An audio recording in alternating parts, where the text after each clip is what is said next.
les préparatifs de guerre de la France contre l'Algérie se précisent. Depuis 2022, la guerre entre les pays pour l'approvisionnement des marchés occidentaux dépendant des fournisseurs manufacturiers chinois a pris des proportions alarmantes. L'Algérie représentait jusqu'à récemment un partenaire énergétique stable pour la France en particulier et l'Europe en général. Ces dernières années, la France ne cesse de provoquer délibérément le gouvernement algérien par des déclarations incendiaires et des mesures diplomatiques attentatoires. Tout se passe comme si la France, pour d'évidents mobiles géostratégiques, prépare son désengagement du marché algérien, impulse le découplage commercial, pour conduire en toute sécurité économique son imminente guerre. Ainsi, de multiples indicateurs démontrent que le régime de Paris est en train de tisser une toile de guerre visant l'Algérie. Lors de son premier mandat, dans son allocution prononcée devant l'Assemblée parlementaire de l'OTAN, Donald Trump avait révélé ses véritables intentions militaires et son projet de guerre contre la Chine. Un pays débiteur, importateur et client dépendant ne peut entrer en guerre contre un pays créditeur, exportateur et fournisseur de biens stratégiques essentiels.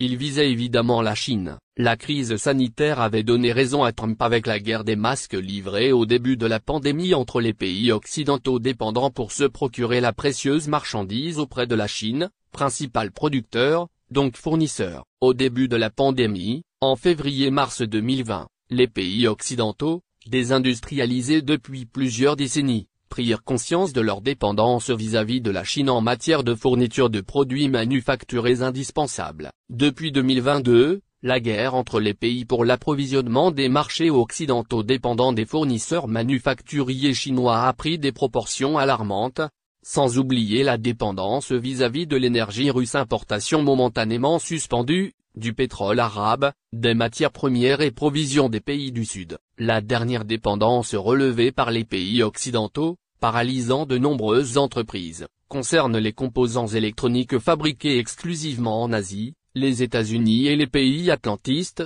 notamment européens, ne produisent que 10% des semi-conducteurs sur leur territoire. Aussi, pour se conformer aux recommandations de Trump qui préconisent l'indépendance économique avant de mener une guerre contre un pays fournisseur, les pays occidentaux, en particulier les États-Unis, ont commencé à mettre en application ce programme d'économie autosuffisante, de relocalisation de la production manufacturière établie jusqu'à présent majoritairement en Chine, et les pénuries constatées, ces dernières années, en Occident ont été délibérément accentuées, planifiées, pour contraindre les pays atlantistes à réorganiser leur approvisionnement indépendamment des pays de l'Alliance de Shanghai, afin de pouvoir poursuivre leurs préparatifs de guerre contre la Chine en toute indépendance.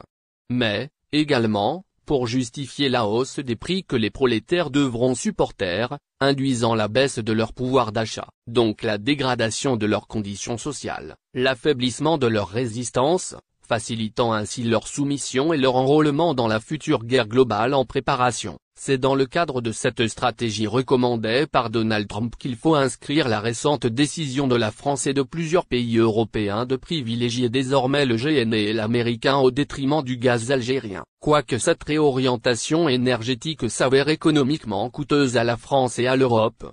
Preuve que cette mesure onéreuse n'est pas motivée par des raisons économiques mais géostratégiques. L'Algérie représentait jusqu'à récemment un partenaire énergétique stable pour la France en particulier et l'Europe en général. Dans un contexte marqué par les tensions géopolitiques et l'incertitude des approvisionnements, depuis la guerre en Ukraine, l'Europe a doublé ses importations de GNL américain et investi dans de nouveaux terminaux méthaniers. Le 10 septembre 2025, l'italienne Edison, filiale du groupe français EDF, a décidé de réduire ses achats de gaz algérien au profit du GNL américain. Il vient d'officialiser un accord avec Shell pour l'achat d'1 million de tonnes de gaz naturel liquéfié, GNL, par an à partir de 2028.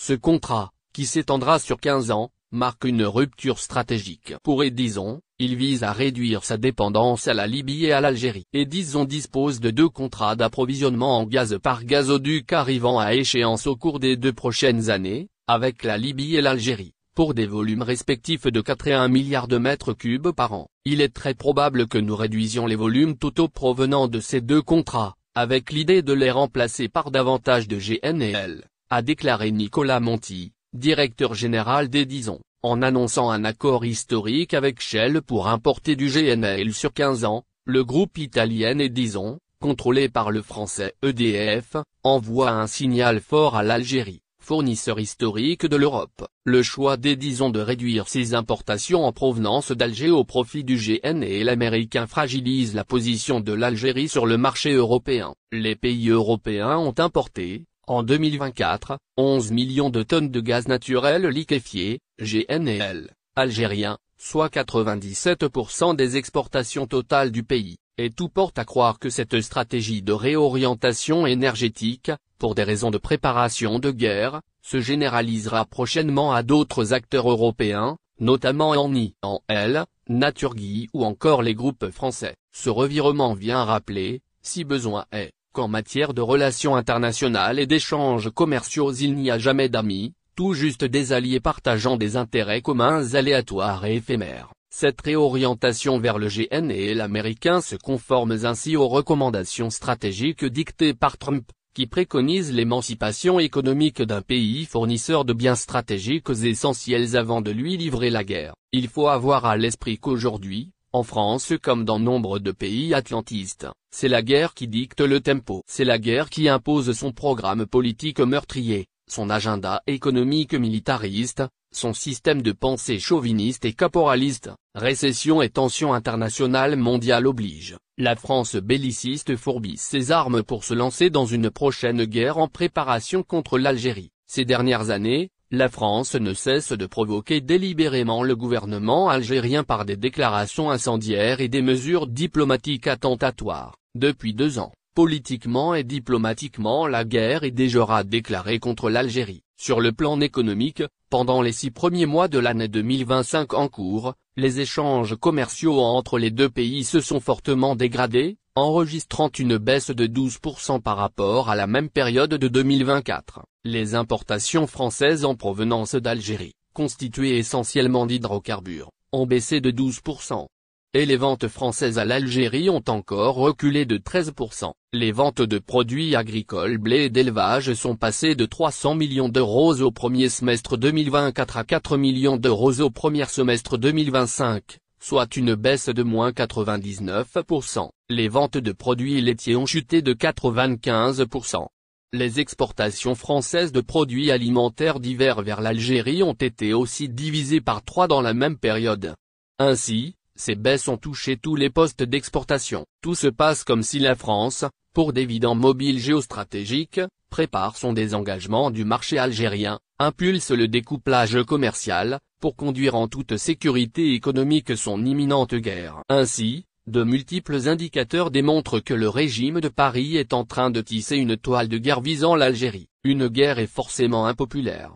Il faut donc conditionner l'opinion française, notamment par la propagande anti-algérienne, des campagnes d'hostilité déclarées contre l'Algérie pour créer un contexte favorable à la mobilisation militaire. Mais la guerre exige également une préparation géostratégique rigoureuse. Avec sa décision de se détourner du gaz algérien au profit du gaz états-unien pourtant plus onéreux, la France, en stratège avisé et non par égarement géopolitique, contrairement à ce qu'on pourrait croire, ne se prépare pas à livrer à l'Algérie une guerre énergétique, mais une guerre armée énergique. Et pour conduire en toute indépendance énergétique sa guerre, elle doit, au moins réduire sinon cesser, sa dépendance au gaz algérien, opérer un impôt, de nouvelles mesures pour traquer les fraudeurs fiscaux en Algérie. La Direction générale des impôts a annoncé une série de nouvelles mesures visant à renforcer le contrôle des entreprises et à lutter contre l'évasion fiscale. Ces dispositions, fixées par une circulaire datée du 14 septembre 2025, concernent particulièrement les sociétés soumises au régime du bénéfice réel, avec une attention particulière portée aux activités liées au commerce extérieur, considérées comme les plus sensibles en matière de fraude. Selon cette circulaire, 2 types de contrôles seront désormais appliqués. Le premier est le contrôle général, qui consiste à examiner de manière complète et détaillée les comptes d'une entreprise, ses déclarations fiscales et ses documents, qu'ils soient sur support papier ou numérique. Le second est le contrôle partiel, qui se limite à une période donnée, inférieure à une année, ou à un impôt spécifique, comme la TVA ou les amortissements. Fraude fiscale, l'Algérie muscle son dispositif de contrôle. Ces opérations seront menées par plusieurs structures relevant de la Direction générale des impôts, la grande direction des entreprises, les services régionaux de recherche, mais aussi les directions fiscales locales. Les inspecteurs qualifiés disposeront d'une carte officielle délivrée par le ministère des Finances, leur donnant l'autorité nécessaire pour effectuer ces missions. La circulaire établit également des critères précis pour cibler les entreprises à contrôler. Parmi les indicateurs retenus figurent les signes de fraude fiscale, l'importance du chiffre d'affaires, la nature de l'activité, les modifications inhabituelles du siège social ou de l'objet de l'entreprise, ainsi que l'utilisation suspecte des mécanismes de remboursement de TVA. Les directions régionales et locales doivent soumettre leur programme de contrôle avant le 20 novembre de chaque année. Le plan national définitif sera validé au mois de décembre, pour une application dès l'année suivante. Un plan national pour traquer les entreprises suspectes de fraude fiscale. Malgré ce renforcement, certaines garanties sont accordées aux contribuables.